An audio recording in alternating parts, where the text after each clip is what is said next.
Assalamu alaikum wa rahmatullahi wa barakatuh to some of you, and peace out to the rest of you. You know who it is and who it ain't. Hit the share button. I don't have time to go through this long introduction. Let me just go ahead and make this plain to you in this message.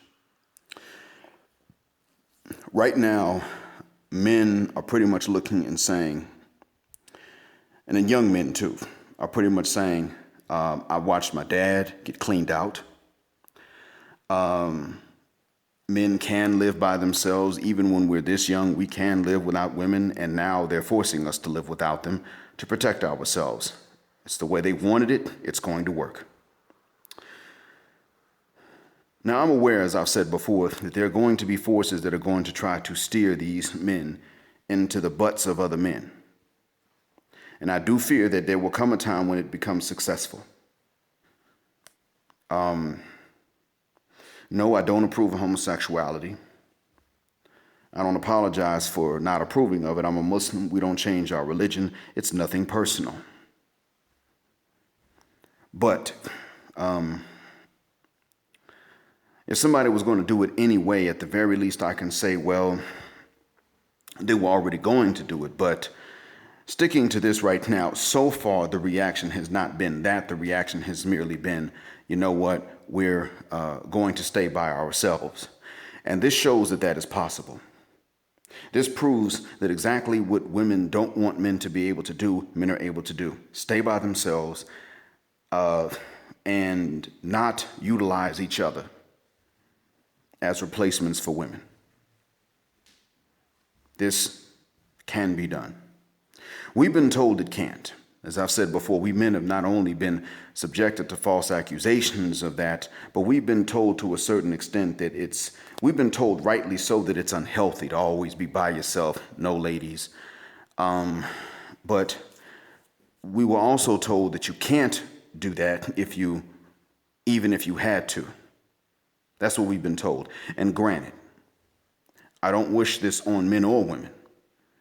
But it wasn't men that said, listen, ladies, we're going to oppress you at every turn and treat you in ways that you would never tolerate being treated, and we're never going to give you any better option than this. It wasn't men that did this, it was ladies. So the red pill reaction, even amongst younger men, has been necessary. It's been righteous, because they weren't given another option. They've watched guys my age go through bad marriages and divorces. They've watched men older than me go through that. They've seen their own their own uncles and fathers and older brothers go through this, and they've realized they can't become husbands and stay that way, because they've got a 40% chance, a 50% chance it ain't gonna work out. And within that 50% chance, they've got an 80%, within that 50% chance, they have an 80% chance she's going to be the one to file for the divorce. So what that says to me is that they've got a 40% chance it ain't going to work out, and that she's going to be the one to request the divorce. And a 10% chance that they're going to be the ones to request the divorce. Because 50% of 80 is 40, and 50% of the remaining 20 is 10. That's why. In case y'all were confused about the math. There is a lesson in this reaction, and this lesson is that men can stay by themselves. When you remove the social pressure from other men to always get some, men actually can live by themselves. It's not necessarily healthy, but it is healthier than getting into these toxic marriages that are waiting and playing a rigged game even before you get to the level of marriage. That's what it beats. Not healthy, but it's less healthy, more dangerous to get into a rigged game and then to finally get married because she wants a commitment, only to have her become unhappy, weighing you down with responsibilities and everything, then becoming unhappy because you're always trying to keep up with these responsibilities and cheating with someone else like Larsa Pippen did. That's why these men are reacting this way. Now, I want you all to please pay attention to this. This is important. The lesson that is being learned is not going to be learned by the Western women when they're young. It's only going to be learned when it's too late. It has to be too late, because their mindset when it comes to men, and black people in general's mindset when it comes to many things in life, is not until it's too late. NUITL. We live by that. We just don't call it that. But ladies live by this in the West when it comes to men, especially, decent, good men. Not until it's too late. They're boring. So not until it's too late. And they don't know that it's too late until they stop getting attention from men. They don't have the same options they used to have. Then, we all know this, so they're not going to learn the lesson when they need. And that's why I want to give a shout out to Young Men's Daily Red Pill and to Base Pluto, because they call out the whole dating coach and the whole potential to become select. They call that out. I know, because I went from unselected to select, and I know what it took: violence. I'm not happy about that. I wasn't fighting necessarily for the women. Actually, when I had my last fight, one of the reasons I decided to go ahead and fight the guy was because I could tell that the women, the girls at that point in time, I could tell that at some point they were going to start doing things like hitting me, because they had gotten, some of them, the messiest of them, had gotten disrespectful. So I knew that this could happen. I wasn't doing it for their approval per se. I was doing it just so that I would be off their radar, because there were some men they did this to. So I saw how they treated certain men, and I wasn't going to tolerate it myself from them. That was my limit. So had the last fight, and all of a sudden it stopped with these girls. Some of the little slights of disrespect ended overnight. It's the last time. We never had this again. That was 4 months out of my life. Moved to Atlanta for college, and it started over again. I was like, wait a minute. What happened? Okay, I see. They don't smell other women on me. That's what happened. And you know what? What I'm getting at here is that the lesson will be learned, but the ones who can learn the lesson at a time when it can still help them, not just when it's too late, are the ones that have not yet been corrupted, in whom we still have some hope. That's the importance of this lesson. It's not for the Western ladies. The righteousness of the red pill reaction is that it will teach a lesson to ladies in general, but the ones that can actually be saved by it are the ones that have not yet been corrupted.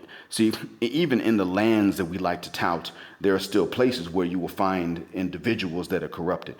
Certain expensive places in Manila to hang out, you'll still see it. You'll see that there'll be some ladies there that are all on the feminist kick and everything else, and I don't do anything just to please a man, that type stuff. And I never will. I got my own. Here's the problem. What do you say to them that can shut them up in one sentence? Now it's very simple.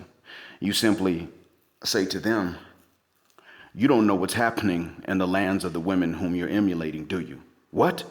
Do you know what is happening in the lands of these women whom you're emulating? Do you know what's happening to the Swedish, the American, the Canadian, the other Scandinavian women, like the Danish, the German, the French, the Italian, the Spaniards, even some Greek? Do you know what's happening there? What's happening there? Well, they're losing their men. That's what's happening. It's over for them. They are never going to find clitoral satisfaction in a dignified manner with a husband. It's never going to happen no more. It's going to be toys or F-boys, boy toys. That's all they can have. Because they still got those needs, especially when they get, when they get 40, ironically. And they're not going to find it in a dignified manner with a husband where there's no shame afterwards. It's a toy or a boy, someone or something they're going to have to hide. That's it. Those are their only options when it comes to that.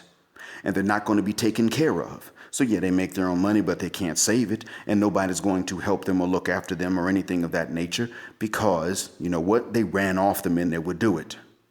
And they spent their resources on the men that don't, on the F-boys and the boy toys. And now those men who take resources from them after they finish busting a nut in them walls are the only men available to them, the only ones. They may not be able to keep those guys' interest because they'll just go for younger women like these broads used to be. but aren't anymore. That's what's happening to them. If you want to go down that path, be my guest, but don't sit here and encourage these other ladies on a path that's that destructive. Now, see, you can say that in a few minutes. Now. And one of the reasons you can say that is because they can't say, well, you men are going to do whatever the hell we say anyway because you don't have any options and you need this pussy. They can't say that no more.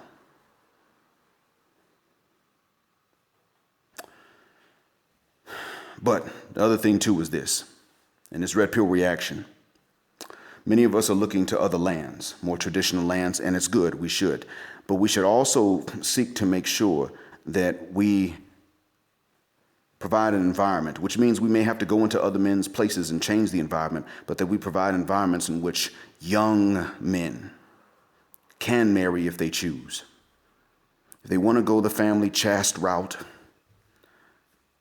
and they're not going to sit up and just wait till 19 to lose their virginity, or definitely not wait till their mid-20s or let God forbid their early 30s, then they have the option to marry while they're young. And this is something that we would need to work to provide, either as insular expat communities or along with the host communities in which we would live, one or the other. But we would need to allow that. See, women don't necessarily, if she wants to marry 19, that's fine. You just got to find a man that's old enough and has enough provision. But we want to set it up to where we can pass on enough or we can acquire enough to help these younger sons of ours marry, so that if you want to live or you want to live through most of your grandkids' life, you're there. There is a tribe, if you go down the highway from me and cross the border in Saudi Arabia, then you go further south. There's a tribe, I think they're called the Qahtani.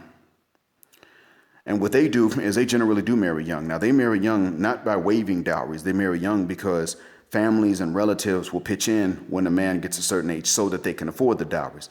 The dowries between them are not terribly expensive, and it's a group effort.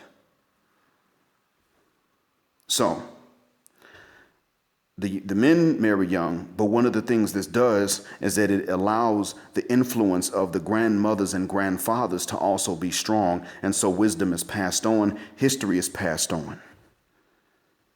And they became a society that is culturally distinct from the others. And this is a model we can use, thanks in part to the righteousness of the red pill reaction. I hope that what I've said is a benefit. Thank you for listening. Hopefully, one day it won't be necessary. Black heart, black mind, blackout. Assalamu alaikum. And black heterosexual non-select male power just because they don't like it. And yes, we want a black patriarchy without apologies until extinction or judgment day. Assalamu alaikum.